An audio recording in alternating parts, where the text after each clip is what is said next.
မင်္ဂလာပါကလေးတို့ရေတီချာဒီနေ့သင်မဲ့သင်ခန်းစာလေးကတော့အထွေထွေသိပ္ပံတတ္တမရန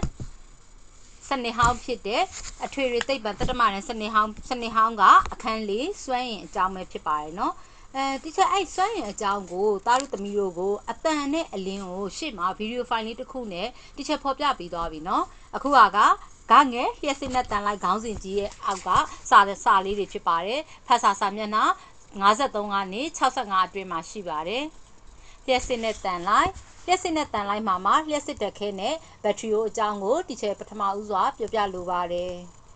ကျွန်ုပ်တို့ဟာဆိုတာတီချာတို့တွေကပေါ့နော်ဒီလက်နှိပ်ဓာတ်မီးတွေမှာပဲဖြစ်ဖြစ်လေရီယိုတွေကက်ဆက်တွေမှာပဲဖြစ်ဖြစ်နာယီနဲ့ကနန်းတွက်ဆက်တွေမှာပဲဖြစ်ဖြစ်လျှက်စစ်တက်ခဲအရွယ်အစားအမျိုးမျိုးကိုတီချာတို့အသုံးပြုကြတယ်ဒါပေမဲ့လျှက်စစ်တက်ခဲအတွင်းမှာပါရှိတဲ့ဓာတုပစ္စည်းတွေကိုဓာတ်ပြုမှသာဒီကနေပြီးတော့လျှက်စစ်ဓာတ်အားကိုရရှိတာဒါကြောင့်လက်နှိပ်ဓာတ်မီးသုံးတဲ့လက်နှိပ်ဓာတ်မီးတစ်လုံးမှာသုံးတဲ့လျှက်စစ်ဓာတ်ခဲဟာလျှက်စစ်ဓာတ်အိုးအချောက်ဖြစ်တယ်အဲ့ဆိုသားတို့သမီးတို့တစ်ခုသိသွားပြီလက်နှိပ်ဓာတ်မီးမှာရှိတဲ့လျှက်စစ်ဓာတ်ခဲဆိုရင်လျှက်စစ်ဓာတ်ကအချောက်နောက်တစ်ခါလျှက်စစ်ဓာတ်အိုးမှာလျှက်စစ်ဓာတ်အိုးအချောက်နဲ့လျှက်စစ်ဓာတ်အိုးအဆိုဆိုပြီးတော့2မျိုးရှိတယ်ကဲအဲ့ဆိုရင်လက်နှိပ်ဓာတ်မီးကလျှက်စစ်ဓာတ်ခဲအချောက်လျှက်စစ်ဓာတ်အိုးကြတော့မလဲလျှက်စစ်ဓာတ်အိုးအဆိုနဲ့အချောက်ဆိုပြီးတော့2မျိုးရှိတယ်လျှက်စစ်ဓာတ်ခဲကိုတီချာတို့ကအထက်အောက်ပြောင်းပြန်ထားမယ်ထားပြီးရင်အတွင်းကဓာတုပစ္စည်းတွေကအပြင်ဘက်ကိုဖိတ်စင်ခြင်းရှိလားမရှိဘူးလားကြည့်လိုက်မယ်မရှိဘူးဘာဖြစ်လို့လဲဆိုတော့ဒီဟာတွေကထိပ်ပိတ်အောက်ပိတ်နဲ့အကုန်လုံးအချောက်ဖြစ်နေတဲ့အတွက်ကိုနှစ်သက်တဲ့အနေအထားနဲ့အသုံးပြုနိုင်တယ်လျှက်စစ်ဓာတ်ကိုအဆိုကြတော့အထက်အောက်ပြောင်းပြန်လှန်ပြီးတော့သုံးလို့ရလားမရဘူးလေအဆိုတော့အားလုံးကအထက်အောက်ပြောင်းပြန်လှန်ရင်ထွက်ကြကုန်မယ်နော်အတွင်းမှာရှိတဲ့ဓာတ်စားရည်တွေဖိတ်ကြနိုင်တဲ့အတွက်ကြောင့်ဖြစ်တယ်ဒါကြောင့်လျှက်စစ်ဓာတ်ကိုအဆိုပဲဖြစ်ဖြစ်အချောက်ပဲဖြစ်ဖြစ်တစ်လုံးထပ်ပို့ပြီးတော့တွဲဆက်ပြီးတော့အသုံးပြုခဲ့မယ်ဆိုရင်အဲ့ဒီလိုဆက်ထားတဲ့အစုကိုဘက်ထရီလို့ခေါ်တယ်နော်အဲ့တော့2000ထိုးလက်နှိပ်ဓာတ်မီးတွေမှာကြည့်မယ်ဆိုလို့ရှိရင်1.5 ဗို့ဓာတ်ခဲနှလုံးကိုတွဲပြီးတော့သုံးထားတဲ့အတွက်ဒီ2000ထိုးလက်နှိပ်ဓာတ်မီးမှာဘက်ထရီဘိုအားဘယ်လောက်ရှိလဲဆိုရင်3ဗို့ရှိတယ်လို့တီချာတို့ပြောလို့ရတယ်တချို့ဘက်ထရီအိုးတွေမှာကြတော့ဓာတ်အိုးတွေကိုအခန်းလေးတွေလိုအကန့်လေးတွေပြုလုပ်ပြီးတော့တွဲပြီးတော့တိဆောက်ထားတယ်နော်ဘက်ထရီမှာဓာတုစွမ်းအင်ကိုသွားပြီးတော့အထဲမှာတိုးလောင်ထားတယ်အဲ့ဒီဘက်ထရီကိုအသုံးပြုတဲ့အခါမှာဓာတုစွမ်းအင်ဟာလျှက်စစ်စွမ်းအင်အဖြစ်ကိုပြောင်းလဲသွားတယ်အဲ့ဒါဆိုသူ့ရဲ့လုပ်ငန်းစဉ်ကိုကြည့်မယ်ဆိုရင်လျှက်စစ်ဓာတ်ခဲတစ်လုံးကိုအစင်းစင်းခွာကြည့်ပြီးဘယ်လိုလုပ်ထားလဲဆိုတာကိုလေ့လာလို့ရတယ်နောက်တစ်ခါဓာတ်ခဲတစ်လုံးမီးသီးတစ်လုံးနဲ့ဝါယာကြိုး2ကြိုးကိုအသုံးပြုပြီးတော့မီးသီးမီးလင်းအောင်လဲပြုလုပ်လို့ရတယ်ဒါတွေကတော့အိမ်မှာသားတို့သမီးတို့လက်တွေ့စမ်းသပ်လို့ရပါတယ်နော်နောက်တစ်ခုကအမိုနီယမ်ကလိုရိုက်ဖြော်ရည်ထည့်ထားတဲ့ဖန်အိုးတစ်ခုအတွင်းကိုကာဗွန်ချောင်းနဲ့သွတ်ချောင်းတွေထည့်ပြီးတော့သူတို့ကို1.5 ဗို့မီးသီးတစ်လုံးနဲ့ဆက်သွယ်လိုက်တဲ့အခါမှာမီးလင်းလားမလင်းလားဘယ်လိုဖြစ်သွားလဲဆိုတာကိုလေ့လာလို့ရတယ်ဘက်ထရီအိုးတွေကိုဘယ်လိုလုပ်ထားလဲသူ့ရဲ့ဘက်ထရီအိုးထဲမှာဘာအခန်းတွေအကန့်တွေပါလဲဘယ်နေရာတွေမှာအသုံးပြုလဲဆိုတာကိုလည်းမေးမြန်းလေ့လာတဲ့ပုံစံနဲ့သားတို့သမီးတို့လုပ်ငန်းစဉ်တွေတစ်ခုအနေနဲ့လေ့လာစေချင်ပါတယ်အခုခေတ်မှာကတော့တီချာတို့ဒီစာကြီးကိုဘိုင်ဟက်အလွတ်ကျက်စရာမလိုဘဲနဲ့လေ့လာတဲ့လက်တွေ့စမ်းသပ်မှုတွေကိုပြုလုပ်ခြင်းအပြင်သားတို့သမီးတို့ရဲ့ဉာဏ်ရည်ကိုတိုးတက်စေပါတယ်နောက်တစ်ခုကလျှက်စစ်ဓာတ်ခဲကိုသူ့ရဲ့ဒီသင်ခန်းစာရဲ့မေးခွန်းနံပါတ်6မှာလျှက်စစ်ဓာတ်ခဲတစ်လုံးကိုမြည်စိုးပြုလုပ်ရယူမည်နည်းဆိုတဲ့မေးခွန်းလေးနဲ့သူမေးထားရယ်နော်အဲ့ဒါကိုတီချာဘာလုပ်လဲဆိုတော့အခုတစ်ခါတည်းသားတို့ကိုမေးခွန်းနဲ့အဖြေနဲ့တွဲပြီးတော့ဖြေပေးလိုက်တာပါနော်ကဲအားဆိုကြည့်မယ်နော်လျှက်စစ်ဓာတ်ခဲရဲ့အပြင်ဘက်ကိုတစိမ့်ရိုက်နှိပ်ထားတဲ့တံပြားနဲ့ဖုံးအုပ်ထားတယ်ဟုတ်တယ်လျှက်စစ်ဓာတ်ခဲအပြင်မှာလေတစိမ့်ကလေးတွေပါတယ်နော်3လုံးတို့ပါလို့လေ၎င်းတံပြားရဲ့အတွင်းဘက်မှာကျတော့စက္ကူထူပြားကိုပတ်ထားတဲ့သွတ်ခွက်ရှိတယ်အဲ့ဆိုအဲ့သွတ်ခွက်ထဲမှာဘာရှိလဲသွတ်ခွက်ရဲ့အတွင်းဘက်မှာကာဗွန်မှုန့်ရှိတယ်နောက်တစ်ခါအမိုနီယမ်ကလိုရိုက်မက်ဂနီဒိုင်အောက်ဆိုက်အမှုန့်တွေကိုကော်ရည်ပြစ်နဲ့ရောနှောထည့်ထားတယ်တခါလျှက်စစ်ဓာတ်ခဲရဲ့အလဲဘဟိုမှာကာဗွန်ချောင်းရှိတယ်ထိပ်ဘက်မှာလာကြေးပြားလေးနဲ့အုပ်ထားပေးတယ်ဒီကာဗွန်ချောင်းရဲ့အောက်ခြေကသွတ်ခွက်နဲ့ထိမနေဘူးကဲအဲ့ဆိုရင်ဒီချက်ပြန်ပြောပြမယ်နော်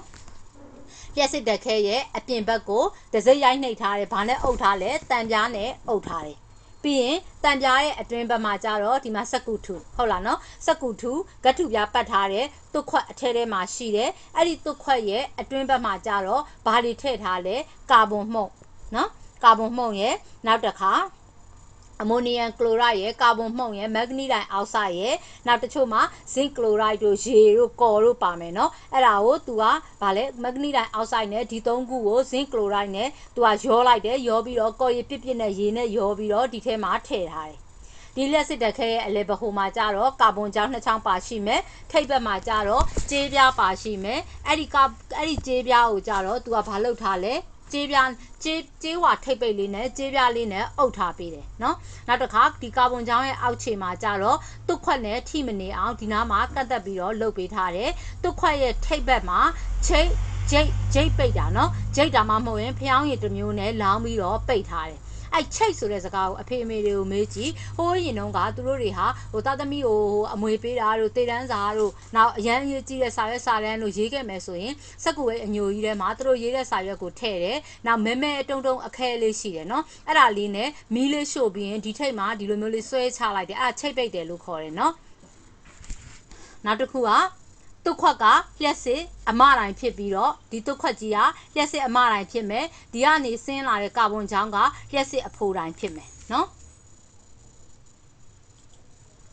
်တုတ်ခွက်ရဲ့ထိပ်မှာနော်ချိတ်တာမှမဟုတ်ရင်ဖျောင်းရည်တစ်မျိုးနဲ့လောင်းပြီးပိတ်ထားတယ်ပိတ်ထားပြီးရင်ဒီတုတ်ခွက်ရဲ့လျှက်စစ်တုတ်ခွက်ကလျှက်စစ်အမတိုင်းဖြစ်ပြီးတော့ကာဗွန်ကြောင်းကလျှက်စစ်အဖိုတိုင်းဖြစ်တယ်နော်လျှက်စစ်တက်ခဲပုံနောက်တစ်ခုပုံနှင်ပြထားတဲ့အတိုင်းဒီမှာလျှက်စစ်အမတိုင်းနဲ့အဖိုတိုင်းတို့ကိုဘာနဲ့လုံမလဲဒီဟာကအမတိုင်းနဲ့အဖိုတိုင်းတို့ကိုဝါယာကျိုးနဲ့ဆက်သွယ်လိုက်ပြီးတော့မီးသီးနဲ့ချိတ်သွားလိုက်လို့ရှိရင်မီးသီးမှာမီးလင်းလာတာကိုတွေ့ရှိရတယ်အဲ့ဒီလိုမီးလင်းရခြင်းဟာလျှက်စစ်တက်ခဲအတွင်းမှာရှိတယ်အခုနဒီချယ်တို့ပြောတယ်ဗာလဲအမိုနီယမ်ကလိုရိုက်ကာဗွန်မက်ဂနီဒိုင်အောက်ဆိုက်ဇင့်ကလိုရိုက်ရေကောစတဲ့ဓာတုပစ္စည်းတွေဓာတ်ပြုတဲ့အတွက်ကြောင့်ဖြစ်တယ်ဒါကြောင့်လျှက်စစ်တက်ခဲတစ်လုံးမှာလျှက်စစ်တွန်းအား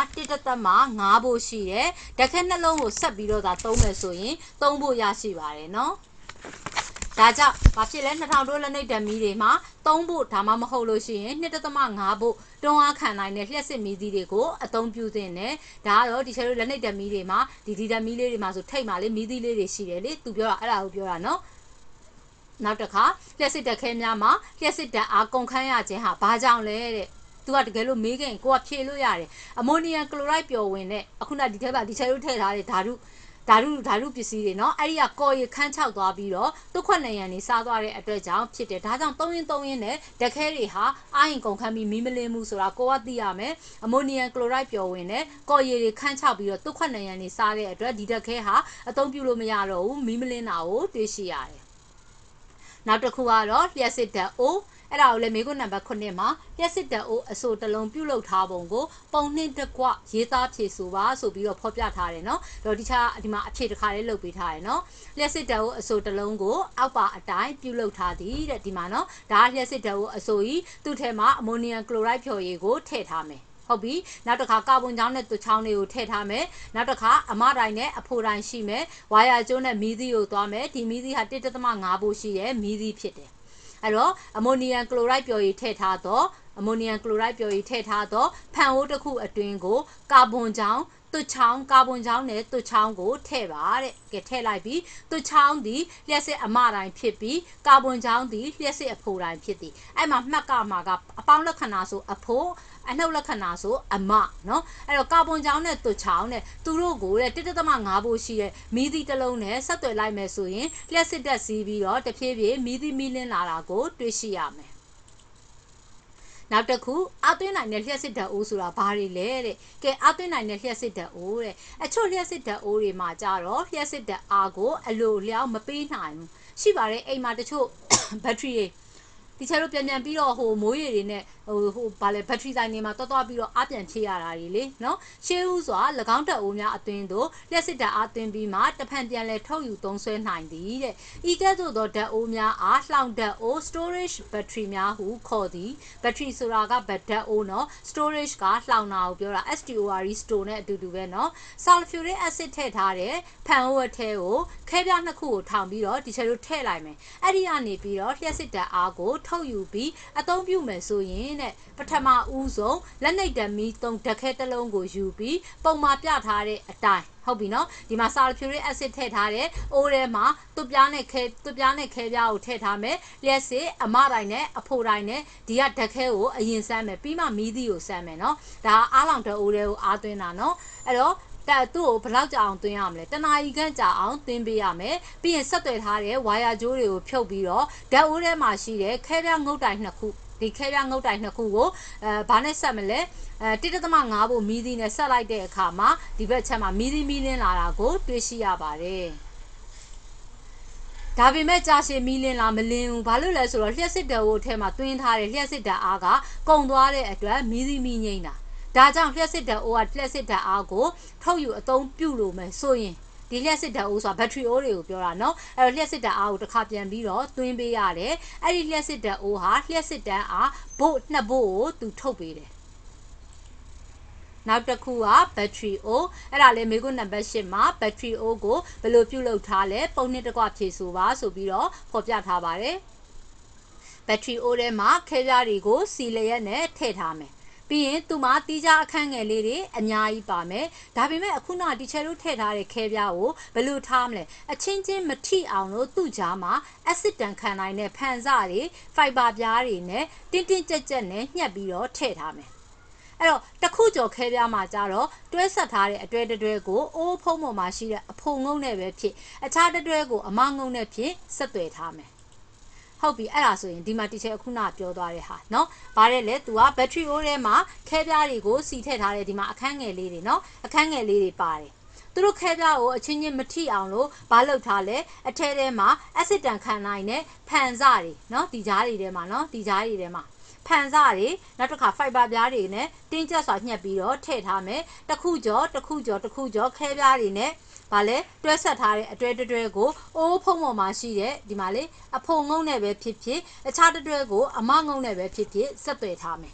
အဲ့ဒါဆိုရင်ဘက်ထရီအိုးအတွင်းမှာဒီခဲပြားတွေမြုပ်အောင်လို့ဒီချယ်တို့ထည့်ရတော့မယ်ရေချိန်သိပ်သီးစ 1.5 ရှိတဲ့ sulfuric acid ပျော့တွေကိုထည့်ထားရမယ်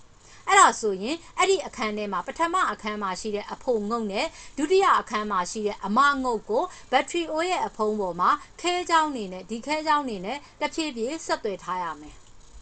အဲ့ဒီဘက်ထရီအိုးထဲမှာပဲတီချာတို့ကလျှက်စစ်ဓာတ်အားကိုဟိုဘက်ကနေသွင်းလိုက်မယ်ဆိုလို့ရှိရင်အဲ့ဒီသွင်းလိုက်တဲ့လျှက်စစ်ဓာတ်အားဘာဖြစ်သွားမလဲပထမတော့ तू ကသွင်းလိုက်တာဒီထဲကိုလျှက်စစ်ဓာတ်အားပဲသွင်းလိုက်မယ်ဒါပေမဲ့တီချာတို့အထဲထဲမှာ sulfuric acid ပြောထည့်ထားတဲ့အတွက်ဓာတုစွမ်းအင်အဖြစ် तू ဟာဘာဖြစ်လဲပြောင်းလဲတူလောင်သွားတာကိုတွေးရှိရတယ်ဒါကြောင့်ဘက်ထရီအိုးကနေလျှက်စစ်ဓာတ်ထုတ်ယူသုံးစွဲတဲ့အခါတိုင်းဘက်ထရီအိုးထဲမှာတဖြည်းဖြည်းနဲ့ဓာတုစွမ်းအင်ညှော်နှဲသွားတာကိုတွေးရှိရတယ်အဲ့ဒီအခါမှာတီချာတို့ဘာပြန်လုပ်မလဲဒီဘက်ထရီအိုးတွေကိုလျှက်စစ်ဓာတ်အားပြန်သွင်းပေးရမယ်ဘက်ထရီအိုးထဲမှာလျှက်စစ်ပြင်းအားလျော့သွားခဲ့ရင် sulfuric acid ပျော့တွေပြန်ထည့်ပေးရမယ်အက်ဆစ်ပြင်းအားများလာလို့ရှိရင်ပေါင်းကန်ရည်ကိုဖြည့်ပေးရမယ်ပေါင်းကန်ရည်ဆိုတာတချို့ကမိုးရည်လို့ခေါ်တယ်နော်ကဲအဲ့ဒါဆိုလက်ကျင်ကန်လေးတွေကြည့်မယ်လျှက်စစ်တက်ခဲတွင်းရှိတုတ်ခွက်ကလျှက်စစ်အဖိုတိုင်းနဲ့မှားတယ်လေတုတ်ခွက်ကအမတိုင်းဟုတ်ပြီနော်တုတ်ခွက်ကအမတိုင်းဆိုရင်အဖိုတိုင်းကဘာလဲအဖိုတိုင်းကခဲပြားဟုတ်ပြီနော်အသွင်းနိုင်တဲ့လျှက်စစ်တက်အိုးမှာ sulfuric acid ပျော့ထဲမှာသွပ်ပြားနှစ်ခုထည့်ရတယ်မှားတယ်တစ်ခုကိုပဲတင်းကျပ်စွာထည့်ရမယ်နော်အသွင်းနိုင်တော့လျှက်စစ်ဓာတ်အိုးရှိခဲပြားငုတ်တိုင်နှစ်ခုကို1.5ဖို့မီးသီးနဲ့ဆက်သွယ်လိုက်တဲ့အခါမှာမီးသီးဟာကြာရှည်စွာမီးလင်းနိုင်တယ်မှားတယ်သူကပုံမှန်ပဲလင်းတာကုန်ဝိုင်းရင်ထပ်ဖြစ်ရမှာလေနော်2000ထိုးလက်နှိပ်တဲ့မီးမှာ1.5ဖို့ဓာတ်ခဲနှလုံးကိုတွဲရည်သုံးခြင်းဖြင့်၎င်းကို1.5ဖို့ဘက်ထရီဟုခေါ်သည်မှားတာပေါ့1.5ဖို့နှလုံးဆိုမှ3ဖို့ပေါ့နော်နောက်တစ်ခုလျှက်စစ်ဓာတ်အိုးတွင်လျှက်စစ်ဓာတ်အိုးအချောက်တစ်မျိုးတည်းသာရှိမှားပါတယ်လျှက်စစ်ဓာတ်အိုးမှာ2မျိုးရှိတယ်အချောက်နဲ့အဆိုးနဲ့ကွက်လက်ဖြစ်မဲ့လျှက်စစ်တက်ခဲရှိကာဗွန်ကြောင့်ဒီလျှက်စစ်အဖိုတိုင်းဖြစ်သည်အဲ့ဒါဆိုရင်တုတ်ခွက်ကလျှက်စစ်အမတိုင်းတွဲမှတ်မယ်နော်လျှက်စစ်တက်ခဲတစ်လုံးထပ်ပို၍တွဲဆက်အသုံးပြုထားသောအစုကိုဘက်ထရီဟုခေါ်သည်ဘက်ထရီအိုးများတွင်ခဲပြားများကိုစီထည့်ထားသောတီးခြားအခန်းငယ်များပါရှိသည်ဘက်ထရီအိုးအတွင်း၌ခဲပြားများမြုပ်နေအောင်ရေချိန်သိပ်သီးစာ 1.5 ရှိသော sulfuric acid ပျော့ကိုထည့်ထားသည်ဘက်ထရီအိုးမှာလျှက်စစ်ဓာတ်ထုတ်ယူသုံးစွဲသည့်အခါဘက်ထရီအိုးထဲ၌ဓာတုစွမ်းအင်လျော့နည်းသွားသည်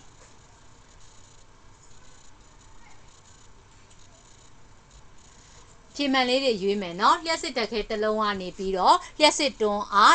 1.5ဖို့ရရှိပါတယ်လျှက်စစ်တက်အိုးကိုတက်ခဲနဲ့အားသွင်းရင်တနာရီခန့်ကြာအောင်အားသွင်းပေးရပါတယ်ဘက်ထရီအိုးကိုအသုံးပြုတဲ့အခါဓာတုစွမ်းအင်ဟာလျှက်စစ်စွမ်းအင်အဖြစ်ကိုပြောင်းလဲသွားပါတယ်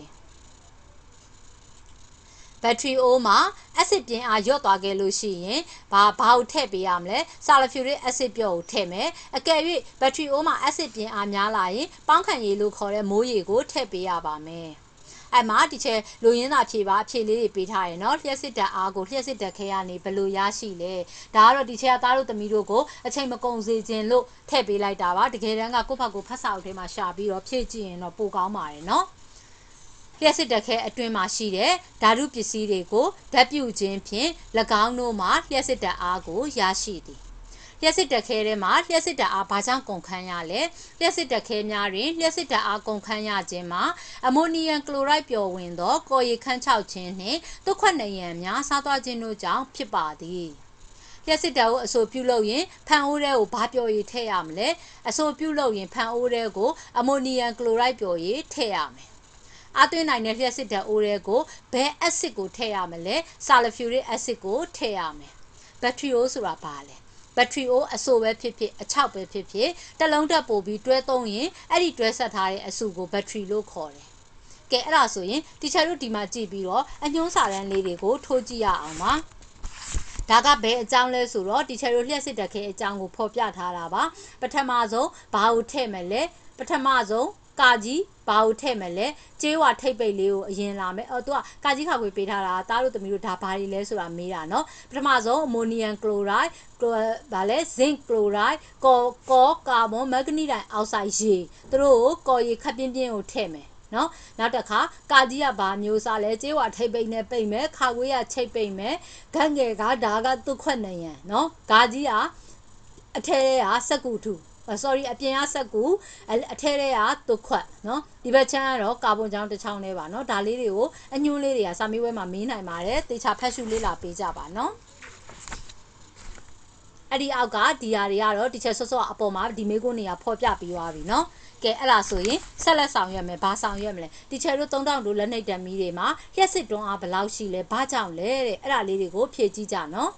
3000ထိုးလက်နှိပ်တံမီမှာလျှက်စစ်တွန်းအားက 4.5 ဖို့ရရှိတယ်။ဘာကြောင့်လဲဆိုတော့3000ထိုးဆိုတော့လျှက်စစ်ဓာတ်ခဲ3လုံးသုံးရမယ်။ဓာတ်ခဲတစ်လုံးမှာလျှက်စစ်တွန်းအားကအမြဲတမ်းသတ်မှတ်ချက် 1.5 ဖို့ပဲရှိပါတယ်။3လုံးဆိုရင်15 3လီ45 4.5 ဖို့ကိုရရှိပါမယ်။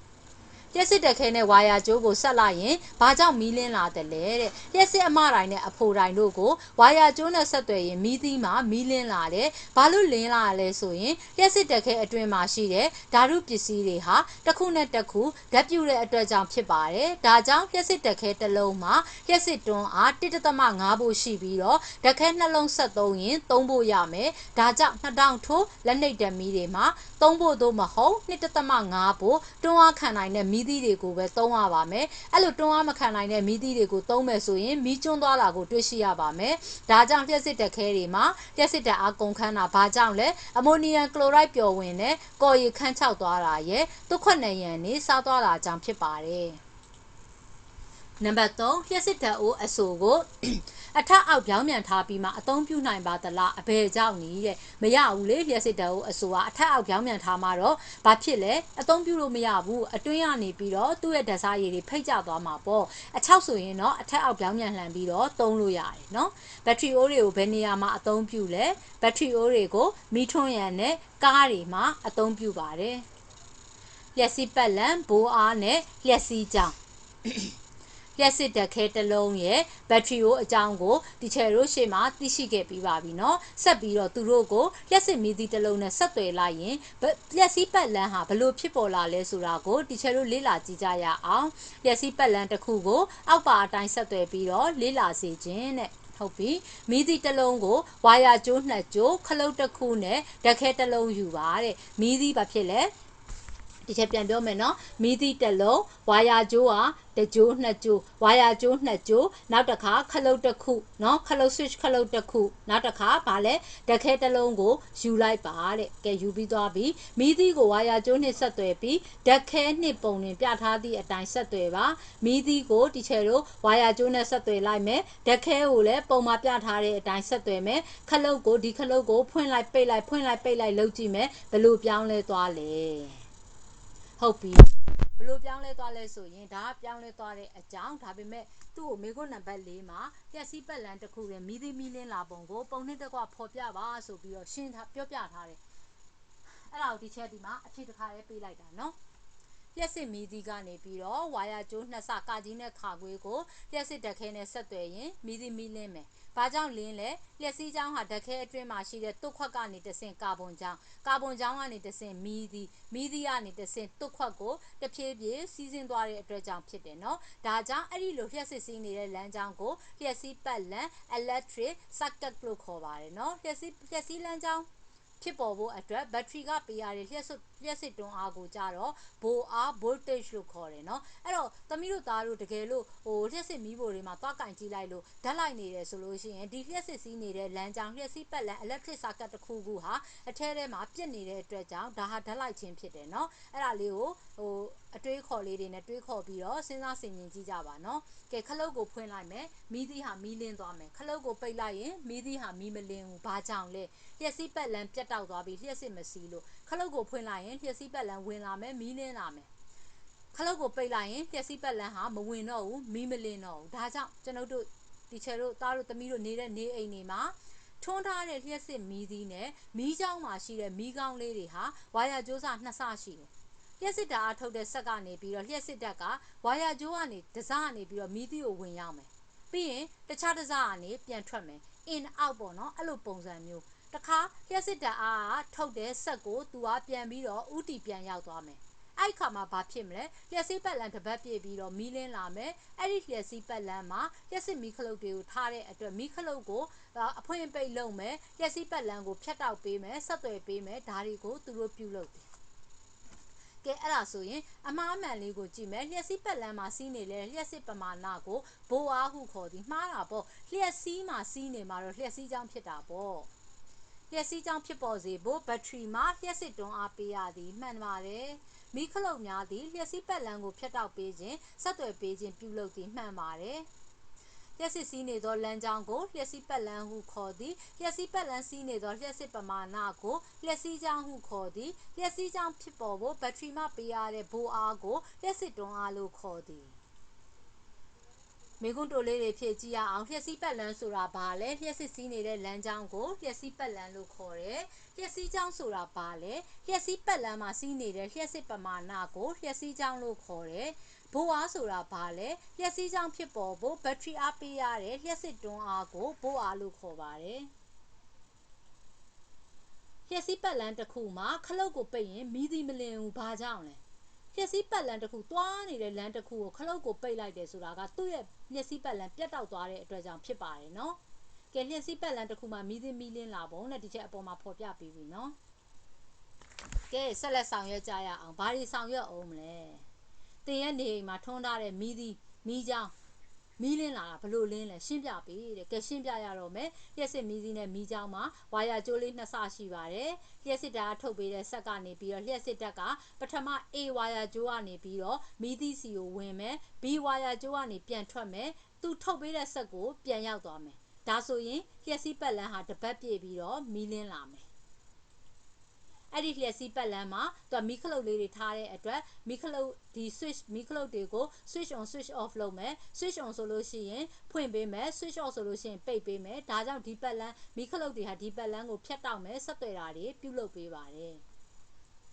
်လျှက်ကူးပစ္စည်းလျှက်ကပစ္စည်းနဲ့ခုခံမှုတချို့အရာဝတ္ထုတွေမှာလျှက်စစ်ကဖြတ်သွားတယ်အဲ့ဒါဆိုလို့ရှိရင်လျှက်ကူးပစ္စည်းကွန်ဒက်တာလို့ခေါ်တယ် သူ့ကိုလျှက်ကူးပစ္စည်း conductor လို့ခေါ်တယ်တချို့အရာဝတ္ထုတွေကိုကြတော့လျှက်စစ်ဖြတ်တန်းမသွားဘူးဘာကြောင့်လဲသူ့မှာလျှက်ကပစ္စည်း insulator ဆိုတဲ့ဟာ insulator လို့ခေါ်တဲ့ဟာရှိတဲ့အတွက်ကြောင့်เนาะအဲ့တော့ conductor ဆိုရင်လျှက်ကူး insulator ဆိုရင်လျှက်ကပါเนาะလျှက်ကပစ္စည်းတွေမှာလျှက်စစ်ခုခံမှုဟာအလွန်အရေးကြီးတဲ့အတွက်ကြောင့်လျှက်စီးကြောင်းဟာဖြတ်ပြီးတော့မစီးနိုင်ပါဘူးเนาะလျှက်ကူးပစ္စည်းတွေမှာကြတော့လျှက်စစ်ခုခံမှုမရှိသလောက်နည်းတဲ့အတွက်လျှက်စီးကြောင်းဟာလွယ်ကူစွာစီးဆင်းတယ်လျှက်စီးကြောင်းစီးဆင်းရမှာဟန်တားစေတဲ့အရာကိုလျှက်စစ်ခုခံမှုဒါမှမဟုတ်ရင်ခုခံမှု resistant လို့ခေါ်ပါတယ်เนาะဒီလူတယောက်ဟာအရန်အားနေသွားလို့ရှိရင်ယောဂရဲ့ဒဏ်ကိုအခုကိုဗစ်ပိုးတွေဝင်နေသူကဘာကြောင့်ကိုဗစ်ပိုးဒဏ်ကိုခံရလဲသူခန္ဓာကိုယ်မှာရှိတဲ့ resistant လို့ခေါ်တဲ့ခုခံအားကျဆင်းတဲ့ခုခံအားနည်းနေတဲ့အတွက်သူဟာကိုဗစ်ပိုးကိုကူးစက်ခြင်းဖြစ်ပါတယ်ဒါကြောင့်ခုခံအားများအောင်သားတို့သမီးတို့ဟာအစာများများစားသုံးသင့်တယ်ဒီလိုပဲလျှက်စီးကြောင်းမှာလည်းခုခံမှုတွေလျှက်စစ်ခုခံမှုတွေဟာအမြဲတမ်းအန္တရာယ်မဖြစ်အောင်ဟန့်တားပေးပါတယ်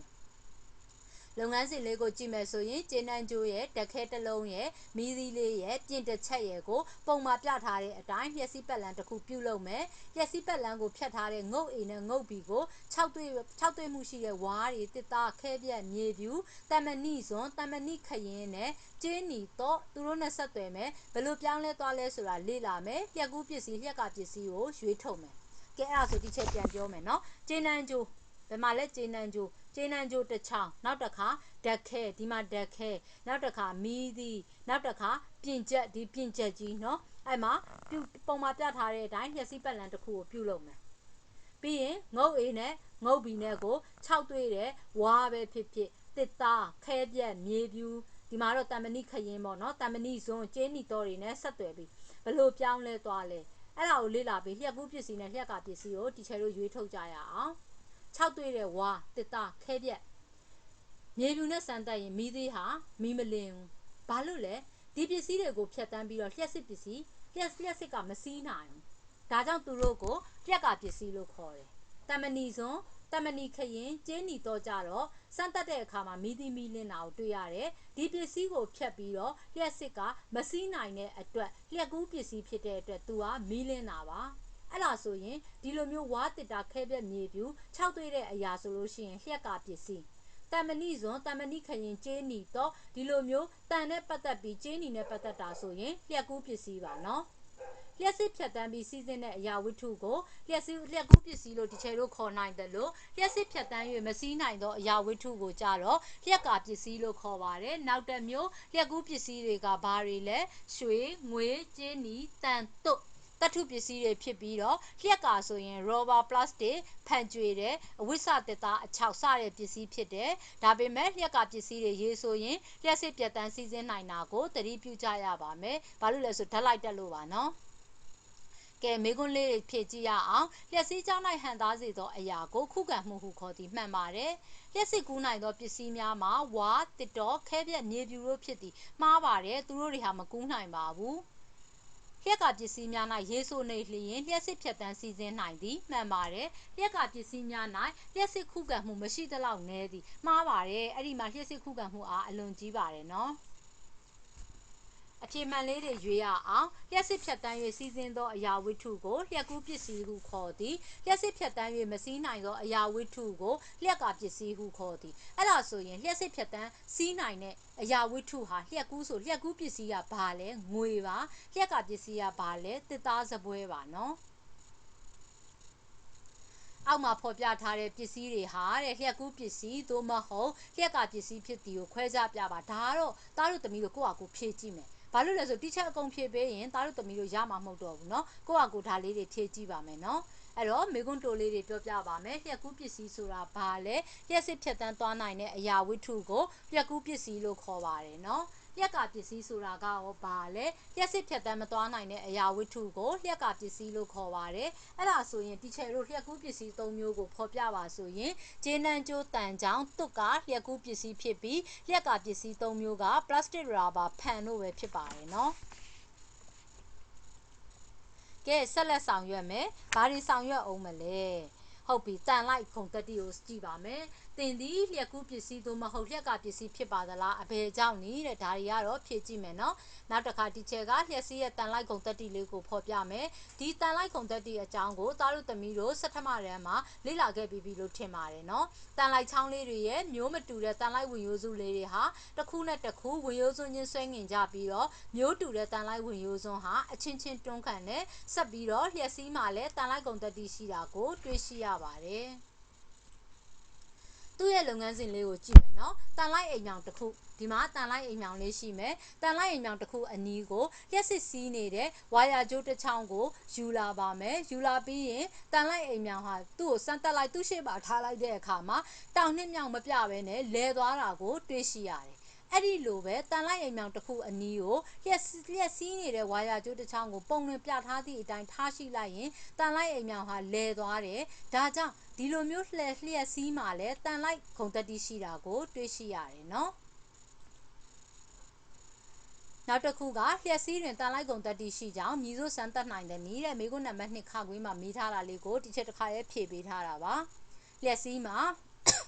တန်လိုက်ကုန်တက်တီရှိကြောင်းအောက်ပါအတိုင်းစမ်းသပ်နိုင်သည်တဲ့ဓာတ်ခဲတစ်လုံးဒီမှာဓာတ်ခဲလေးတွေနော်ဓာတ်ခဲတစ်လုံးမှာလျှက်စစ်တက်ကိုပုံနှင်ပြထားသည့်အတိုင်းဝါယာကြိုးချောင်းအတွင်းမှာစီးဆင်းစေတဲ့လျှက်စစ်စီးနေတဲ့ဝါယာကြိုးရဲ့အလဲကိုအပေါက်ပါတဲ့ဂတ်ထုစက်ကူတစ်ခုအတွင်းကိုဖြတ်တန်းခိုင်းကြည့်ပါအဲ့ဒီအချိန်မှာလျှက်စီးရှိနေတဲ့ဝါယာကြိုးအနီးမှာတန်လိုက်အိမ်မြောင်တစ်ခုကိုယူလာလိုက်တဲ့အခါမှာတန်လိုက်အိမ်မြောင်ဟာဘာဖြစ်သွားတယ်လဲတောင်နဲ့မြောက်ကိုမပြတော့ဘဲနဲ့ဒီတန်လိုက်အိမ်မြောင်ဟာအနှဲငယ်လဲသွားတာကိုတွေ့ရှိရပါတယ်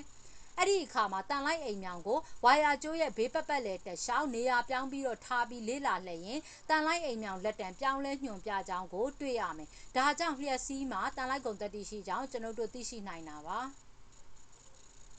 ကဲမေးခွန်းလေးတွေလေ့ကျင့်ရအောင်နော်မှားမှန်ရေးကဖြေကြမယ်တန်လိုက်အိမ်မြောင်အနီးကိုတန်လိုက်ချောင်းတစ်ခုယူလာပါကတန်လိုက်အိမ်မြောင်သည်လဲမသွားပဲတောင်နှစ်မြောက်သို့ညွှန်ပြနေသည်ကိုတွေ့ရသည်မှားပါတယ်သူကလဲပြီးမှညွှန်ပြတာပါနော်တန်လိုက်တွင်တန်လိုက်ကုန်တက်တီရှိတဲ့ကဲ့သို့လျှက်စီးတွင်တန်လိုက်ကုန်တက်တီရှိသည်မှန်ပါတယ်လျှက်စီးမှာရှိနေတဲ့ဝါယာကျိုးအနီးသို့တန်လိုက်အိမ်မြောင်ကိုယူလာသောအခါတန်လိုက်အိမ်မြောင်ဟာလက်တံပြောင်းလဲညွှန်ပြနေတယ်မှန်ပါတယ်